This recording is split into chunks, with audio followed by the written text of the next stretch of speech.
राज ठाकरेंना विनंती आहे की गैरसमज मराठा समाजामध्ये पसरवू नका. मनोज जरांगे पाटील. सर्वेक्षणासाठी मुदतवाढ हवी असेल तर मागासवर्गाने दिली पाहिजे. जर सर्वेक्षण पूर्ण झाले असेल तर मुदतवाढीची गरज नाही. अभ्यास असणाऱ्या लोकांनी सुद्धा मराठ्यांविषयी असे बोलण्याची अपेक्षा नाही. राज ठाकरेंना विनंती आहे की गैरसमज समाजामध्ये पसरवू नका. तुम्हाला सरकारकडून बोलायचे असले व मराठ्यांमध्ये फूट पाडायची इच्छा असेल तर ती इच्छा कधीच पूर्ण होणार नाही. मुदतवाढ जर लागत असली तर मागासवर्ग आयोगाने मुदतवाढ दिली पाहिजे. पण त्यांचा सर्वे जर पूर्ण झाला असेल तर मुदतवाढीची गरज काय काय आहे? आता हे काय झालेलं आहे, बऱ्याच जणांच्या पोटदुख्या झालेल्या.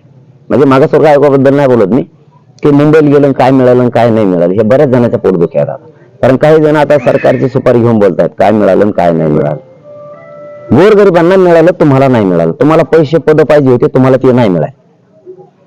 आणि मगाशी विषय झाला तसा गर्दी आणि समीकरण हे जे होतं ना, म्हणून काही जणांच्या मुंबईतून खूप पोट दुखायला लागला. गर्दी फक्त त्यांनाच होती, मराठ्यांनी नाही. मराठ्यांनी फक्त त्यांच्या मागं करायचं, पोरांनी फक्त त्यांच्याच घोषणा द्यायच्या, मराठ्याच्या पोरांनी. हा, मग त्यांना लय गोड लागत. मग मराठ्यांचा विजय पण झाला म्हणतात आणि काय सगळं म्हणतात.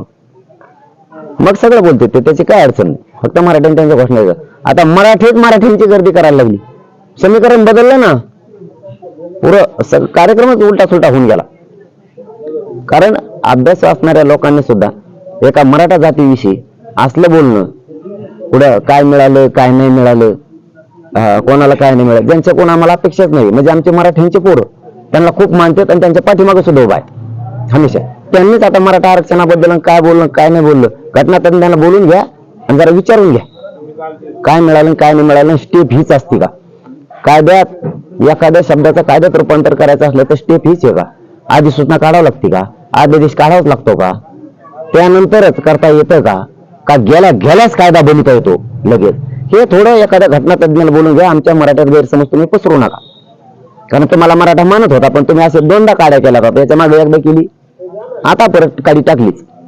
म्हणजे मी मराठा समाजाचं गोरगरिबाचं काम करतोय, हे बऱ्याच जणांची पोटदुखी, यांची एकट्याची नाही, बऱ्याच जणांची पोटदुखी की हे बाजूला सरकारला पाहिजे.